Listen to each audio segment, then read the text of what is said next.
Assalamualaikum warahmatullahi wabarakatuh. Halo semuanya, selamat datang di podcast Our Mic. Kenalin, aku Dwi Kembala Mega Prahasti dengan NIM 44231770. Dan aku Fatimah Tuzara dengan NIM 44231373. Aku sama Hakiki dengan NIM 44231451. Nah, di podcast kali ini kita bakal ngebahas tentang evaluasi dalam PR, yang dimana mulai dari perkembangan teorinya, metodologi penelitiannya, bahkan sampai ke praktik di lapangannya. Yuk, langsung aja kita mulai pembahasannya. Oke, jadi di sini aku akan bahas tentang gimana sih perkembangan evaluasi dalam PR dari dulu sampai sekarang. Sebenarnya evaluasi PR itu udah ada dari lama banget, bahkan sebelum abad ke-20. Tapi dulu masih simple banget, misalnya cuma clipping berita atau lihat opini publik aja. Nah, dari awal juga udah ada perbedaan cara pandang. Dari Evely itu melihat PR lebih ke seni, jadi menurut dia susah diukur. Tapi Edward Bernard beda, dia menganggap PR itu sebagai dari ilmu sosial, jadi harus bisa diteliti dan dievaluasi. Itu masuk ke tahun 1930-an sampai 1950-an, evaluasi mulai fokus ke media. Jadi yang diukur itu jumlah berita, panjang kolom, atau nadanya positif atau negatif. Tapi itu masih sebatas output, belum menyentuh dampaknya. Terus di periode 1950 sampai 1970 mulai muncul model kayak preparation, implementation, dan impact. Tapi jujur aja, waktu itu masih banyak praktisi yang merasa evaluasi itu ribet dan mahal, jadi belum terlalu dipakai.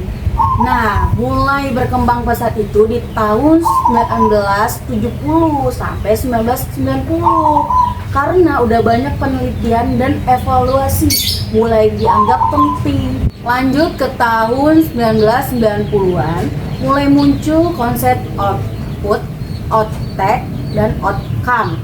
Ini penting banget karena mulai geser fokus ke dampak, bukan cuman jumlah publikasi.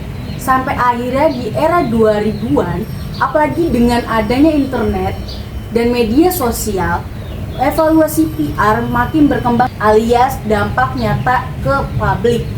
Bahkan ada prinsip global kayak Barcelona Principles yang menekankan kalau evaluasi itu harus berbasis hasil, bukan cuman angka.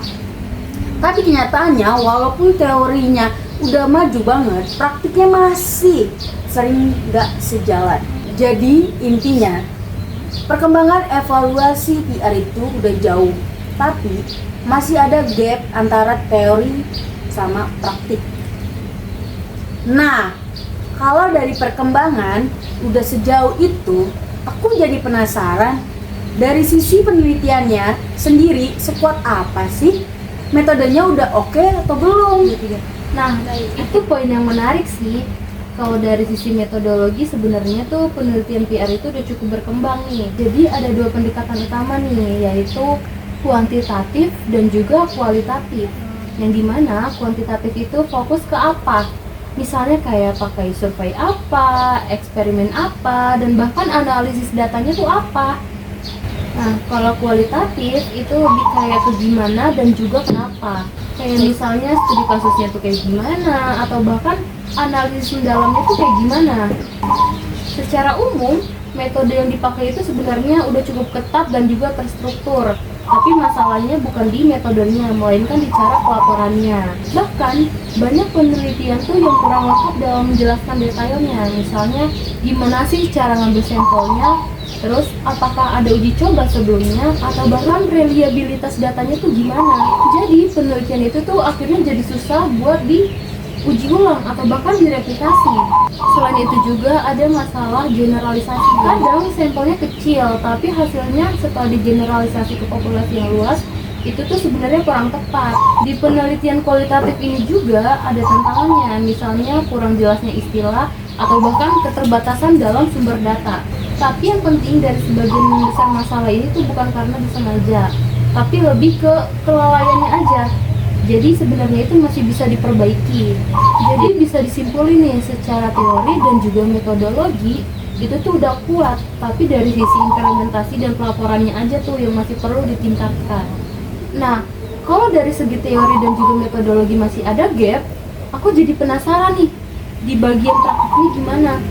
Ada nggak sih praktik PR tuh yang benar-benar udah nerapin evaluasi ini? Nah, kalau kita lihat dari lapangannya ini, jawabannya masih belum sepenuhnya ya, karena banyak sekali praktisi PR yang sebenarnya itu sadar kalau evaluasi itu sangatlah penting. Tapi kenyataannya mereka ini masih lebih fokus ke output daripada ke outcome-nya. Nah, contohnya ini kayak masih sering ngukur jumlah liputan media, jumlah publikasi, ataupun exposure. Padahal itu kan belum tentu nunjukin dampak nyata kepada publik. Bahkan dari penelitian sekitar 74% itu evaluasinya masih berbasis output. Sedangkan outcome-nya itu masih sekitar 26% saja. Nah, terus metode yang paling sering dipakai ini adalah media monitoring, alias hitung jumlah berita. Nah, kadang malah cuma berhenti di jumlah klik tanpa analisis lebih dalam lagi.